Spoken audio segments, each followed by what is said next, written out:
Hello everybody, my name is Kat and welcome back to my channel where we talk about all things horror. Happy spring! Since it's springtime, I thought I would come on here and do a video talking about some of my favorite horror films to watch at this time of the year. Horror films that really put me into the spring mood. I have my Midsommar flower crown here. Although, to be honest, it doesn't fit very well, so I don't think I'm going to wear it throughout the video. But some people do put Midsommar on their springtime horror list. I see that more as a summer movie since it is supposed to take place while they're on summer vacation. But you could definitely watch it this time of year. You might also notice that the lighting is going to change in this video. I'm recording this in the evening just because that's like the only time I have to film this video. So if you notice it getting darker as the video goes on, that's why. And since I am filming this in the evening rather than in the morning or afternoon like I usually do, I thought I would enjoy a glass of wine while talking with you all about spring horror. So the way that I categorize spring horror, I actually had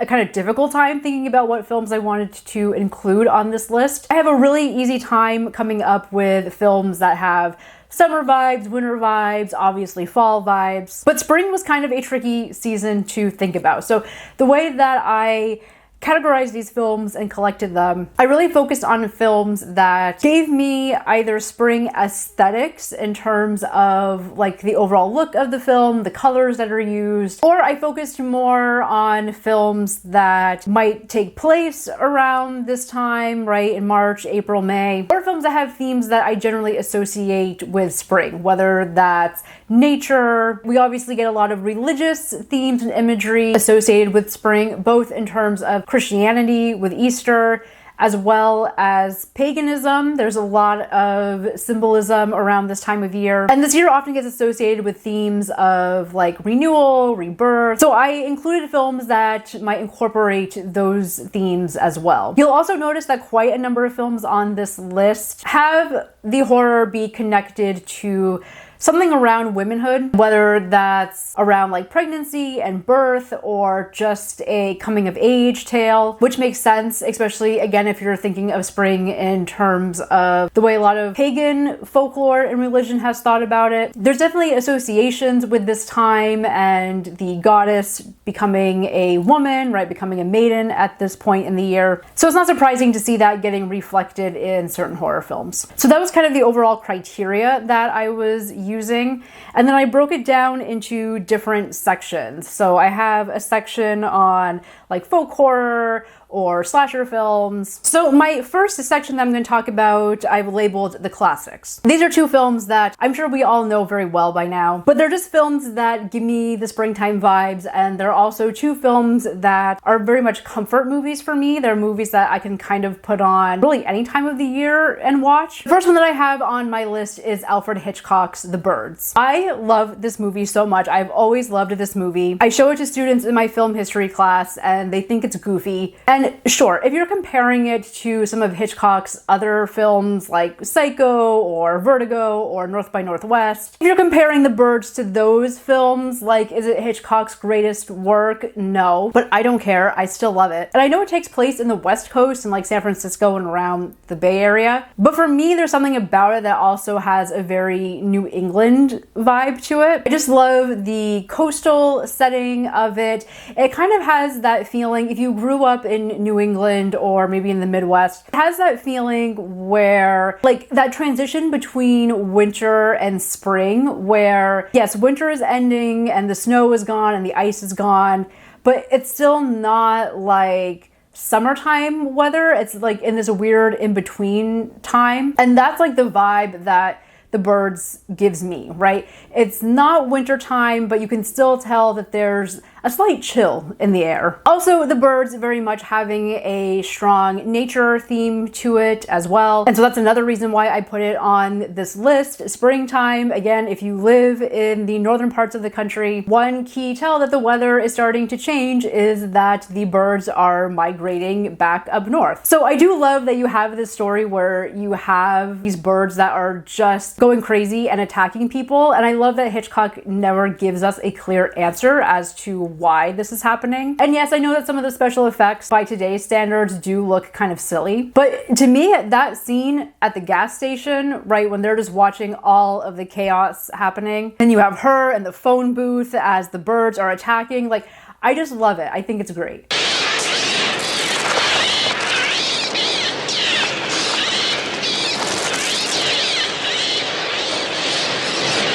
That is just classic horror cinema right there. Hitchcock also has this thing throughout his filmography where he often correlates unruly women with birds. And there's a whole like Freudian thing going on there. And you definitely see that in The Birds as well with the women characters. So that's another reason why I put it on this list, is just that association as well with womanhood and nature. But yes, I just love the overall setting of The Birds. I love that little coastal town. The next classic that I have is John Carpenter's The Fog. Now, The Fog is a great film to watch this time of year because the whole story with the town and it turning 100 years old, and that happens in late April. So The Fog is definitely a great film to watch in April, but again, this is such a comfort film for me. It's a film that like I'll just put on in the background while I'm doing other work. And similar to The Birds, this also gives me an East Coast vibe, even though it is taking place on the West Coast. We have yet another coastal town here. I just love the locations of it. My favorite part of The Fog is the lighthouse. Stevie's radio station in the lighthouse, I mean, what an awesome job. Ever since seeing this film when I was young, my secret dream has been to become a radio DJ and have a station on top of a lighthouse. I mean, it doesn't get any better than that. So I love that location. I love how Carpenter incorporates it into the film. When she's in the lighthouse and she just sees the fog bank rolling in and she's getting on the station and trying desperately to warn everyone to stay inside and lock their doors. Please, my son is trapped. 887 White Beach Lane. Someone get to 887 White Beach Lane. This is cool, Brent. I love all of that. Also, this film has an amazing cast. You have Jamie Lee Curtis, Adrienne Barbeau, Tom Atkins, Janet Leigh, Nancy Loomis. I mean, it's all of Carpenter's like usual go-to actors. And again, because you recognize them from other films, it also adds to just the overall coziness that I find with The Fog. I also really like the whole folklore aspect to it, right? The way that it begins with the kids around the fireplace and they're hearing the story. So yes, The Fog is an all-time favorite, and since it is taking place in April, it is a great film to watch this time of year. So moving on from the classics, the next section that I have is folk horror. Folk horror is kind of the go-to subgenre for this time of year, mainly because a lot of it does take place in very natural settings. You have costuming that often features a lot of natural elements, whether, again, that's flower crowns or crowns made of like twigs and leaves. There's definitely a lot of folk horror that takes place in the fall, but overall, to me, it does feel very much like a spring genre, just because it does tend to deal with a lot of these themes around religion, again, whether that's Christianity or paganism, although the paganism does tend to be equated with the devil and Satan, and technically in real life that's not true, but you do have these two opposing forces usually, and it all goes back to these very religious themes and morality. There's also usually a lot of themes around, again, like rebirth or coming of age. Coming into one's sexuality is usually a big theme with these films. So folk horror is great. It's one of my favorite subgenres. And one of the films that I chose to talk about today is The Blood of Satan's Claw from 1971. If you haven't seen The Blood of Satan's Claw, this is very much a like classic, traditional folk horror. If you're someone that's interested in getting more into the folk horror subgenre, this would be a good one to start with, just because it does encapsulate, again, all of these things that we often associate with folk horror. It has a historical setting. You have people in like the old 17th, 18th century costumes. You do have the themes around Christianity versus the devil or versus forms of paganism. To me, The Blood of Satan's Claw is very much like if you were to take something like Robert Eggers' The Witch plus Midsommar plus Children of the Corn, because it's a film that is all about children in this small town that become possessed or seduced by the devil. And they start acting out, they start disobeying the adults in the town. There's a lot of concern from the adults that the children are dabbling in witchcraft, and so there's a lot of witch hunting going on as well. The aesthetics in this film scream springtime. It's a film that often takes place in the woods. You have these great shots of characters being framed within like the tree branches and the flowers. There's a lot of farm animals around. So aesthetically, it just has that spring vibe to it. Now, I will say by today's standards, this film isn't very PC. I mean, I would say the majority of this film, like 98% of it, is pretty tame, but there are certain scenes within it that could be triggering for some people. One of the other things I really love about this film is that the way that you know the kids have become possessed by Satan is that they get these markings on them. They get like the devil's mark on them. And it's like this very grotesque, like hairy mole looking mark on their bodies. And it just grosses me out, but I think it's a very effective visual. God, I prayed I'd never see that again. That's what they call the devil's skin. The other thing I'll say about this film is that I find the ending kind of lame. It has one of those endings where it kind of resolves pretty abruptly, and then it's just kind of like, okay, that happened. I'm not gonna say what happens, but the ending is not my favorite part of this film. Okay, so the next folk horror film that I'm going to talk about, this is a very art house film. If you're someone that is not into like the experimental art house horror, this one's probably not going to be for you, but I thought I would include it in the list just because I don't see it get talked about a lot, and that is Valerie and Her Week of Wonders. This is a film from Czechoslovakia from the 1970s, and again, it is very weird and very experimental and doesn't really have a clear narrative. It's kind of one of those films that's just relying a lot on the imagery. The reason why I put it on this list is because, again, the aesthetics of it, there are a lot of shots in here that just, for me, scream springtime. Also, this is very much a coming of age story about a young girl who is taking this journey into womanhood. So again, for the themes of it, I also included it on this list. But again, it's very experimental. So if you're not into that, you might want to watch something else or give this film a try. You can watch it for free on Tubi. And it's pretty short too. It's only like an hour and 15 minutes, I think. Já, sluha Boží, misionář, přišel jsem mezi vás, Panny, abych vám poskytl poučení.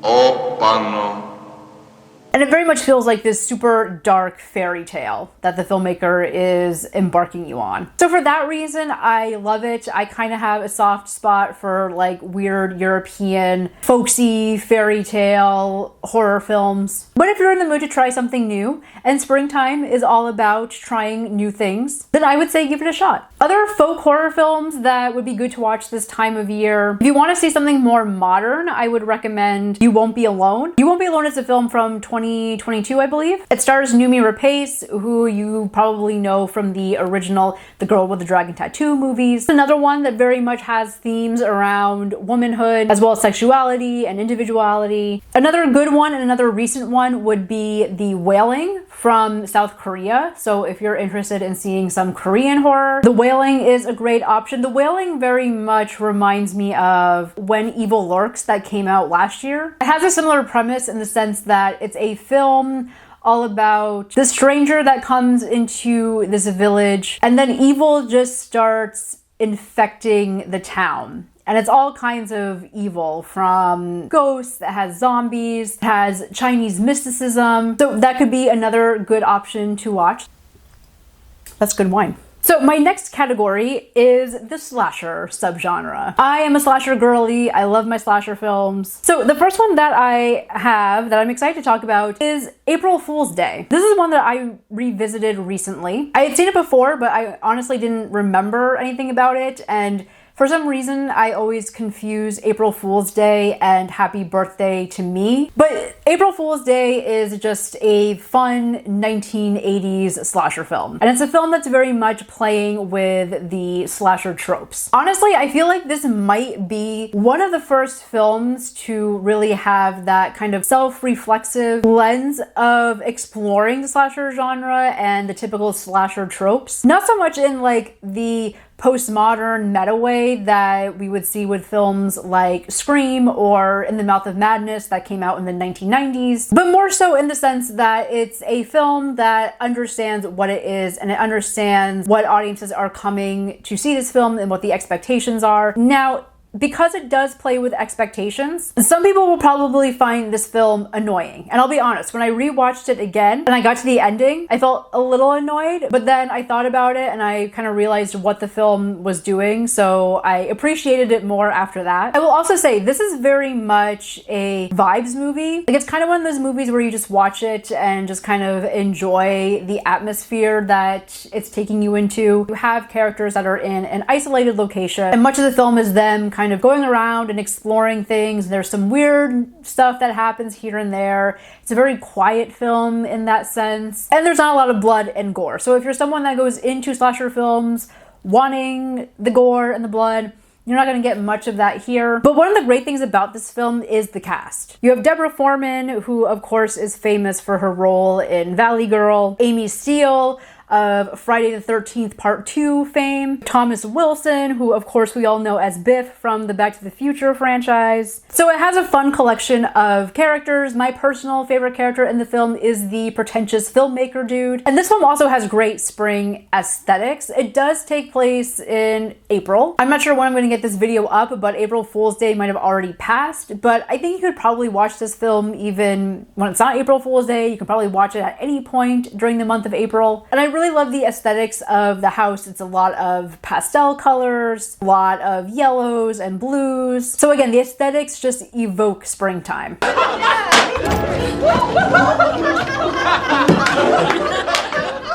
April Fool. Okay, so the next slasher that I have is Nightmare Beach. Now, Nightmare Beach is another 1980s film that takes place during spring break. So already that's one reason why I chose it on this list, is that spring break horror is definitely a thing. It also takes place in Miami. Now, I grew up in New England, but I currently live in South Florida. So I also like this film for that reason. There's not a lot of horror films that take place within the Miami area. And it definitely has that Miami spring break vibe to it. There's a lot of scenes that take place in very like touristy restaurants and bars. It has a lot of that like touristy Florida kind of campy aesthetic to it. The film is essentially about this biker gang. The leader of the biker gang gets the death penalty at the beginning of the film. And after that, the bikers vow revenge, especially on the police officers in the film. And then all of these killings start to happen in typical slasher film fashion. And so there's questions about whether or not this bike leader, gang leader, if he's come back from the dead. Admittedly, this is not a great film. It's actually an Italian horror film. Umberto Lenzi, I'm probably saying his name wrong, but he was a part of this film, I think, as one of the directors. You are probably familiar with some of his more well-known work, such as Cannibal Ferox, or The Man from Deep River, or Orgasmo. So this is a film that he was a part of. This is definitely not one of his more entertaining films, I would say. Again, I really like this film just because of the setting and the aesthetics and the fact that it is taking place in South Florida. Also, you have John Saxon that stars as the detectives, and it's always great to have a film in which John Saxon is playing a detective. So it definitely has its moments about it. It definitely has its parts that work really well. I also really like the look of the killer, that he's in this whole kind of like biker motorcycle getup. And if you're into like the setting and the location, I would say give it a try. This is a film that's kind of hard to find right now. The only streaming platform that I found it available is Canopy, which was kind of hilarious because I use Canopy for my film classes to show like all the, you know, standard classic films. So it's not the place where I would have expected to find a film like Nightmare Beach, or Welcome to Spring Break, as it's also sometimes called. And if you want to know how to access Kanopy, you can do so through your library. If you have a library card, you can access it through that way, or if you're part of a university, you could also access it. Whatever institution you use, it may not have the rights for it. Unfortunately, my institution did not have the rights to this film. There are versions that you can find on YouTube, but they are in the Italian language, and you can switch to closed captions and have the automated Italian to English captions, but those aren't great. So if you're interested, try Kanopy in your area and see if it's available.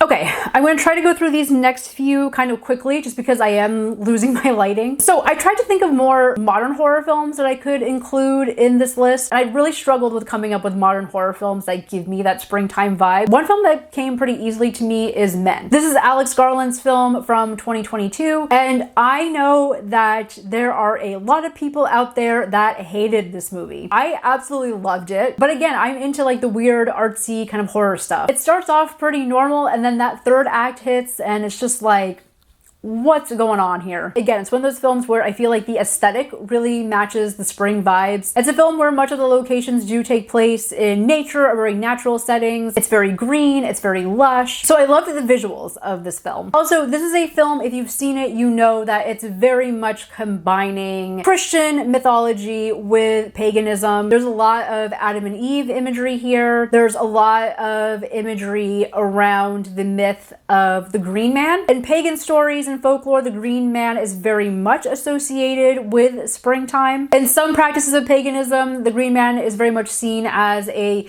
male deity that comes back to life around this time of year. So because of this symbolism, I think it's also a great springtime horror film. And again, if you've seen the film, there's definitely themes around womanhood and motherhood as well. There is a rebirthing that happens. If you've seen the film, you know what I'm talking about. In that third act, there is a very lengthy rebirthing process. I don't know what kind of rebirthing it is, but it's a rebirth. So for all of these reasons, I think Men is a great film to watch this time of year. It's a film that I haven't seen since I saw it back in 2022, but it's a film that I think I'm definitely going to revisit within the next month. Apple from the garden? Yeah, it was delicious. No. Mustn't do that. Forbidden fruit. Oh, God, sorry, I'm joking. The next modern horror film that I chose is Hagazusa. This is a 2017 film that deals with themes, again, of witchcraft, of paganism. Both Hagazusa and Men could definitely fall under the folk horror subgenre. Hagazusa, I'll say, like, it's not strictly a springtime film. There are several scenes that take place during winter, but it is a film that deals with the changing of seasons. So you see the changes that happen with this character within the seasons, right? And you also start off with her as a little girl and then her becoming a woman, becoming a mother. So again, you're having these themes around motherhood. And I like that it kind of has that changing of seasons. Again, growing up in New England, just because April comes around doesn't mean that the springtime weather comes with it. Oftentimes we would have winter still lingering in April. There would still be snow on the ground and ice. One of the reasons why I moved to Florida in the first place. So I think that the film works in that sense of this kind of changing of seasons. And again, a lot of the themes that it's dealing with, I think, is an interesting film to watch this time of year. It's a very bleak movie. It is a little bit on the artsy side, but it has some pretty gory visuals. So if you're into those kind of films, this might be one for you.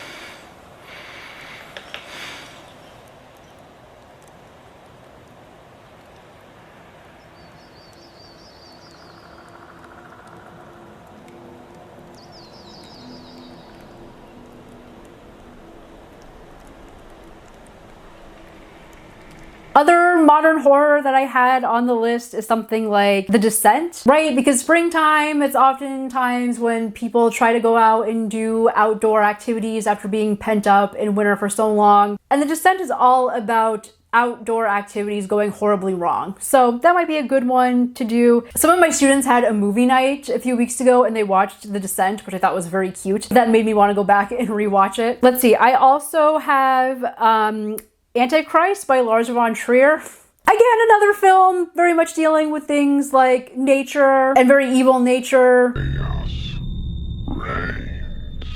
Motherhood, womanhood, witches. So if you're into like extreme horror, this might be an option. Admittedly, Antichrist is not gonna be one that I will probably be revisiting anytime soon. I do love it for what it is, but I need to be in like a very specific mood to watch that. All right, I'm gonna end it there since the sun has pretty much gone down. Let me know what you plan on watching this springtime. If you haven't seen any of the films that I've mentioned here, but you think you might watch them, let me know, and I will talk to you next time. Thank you so much for watching.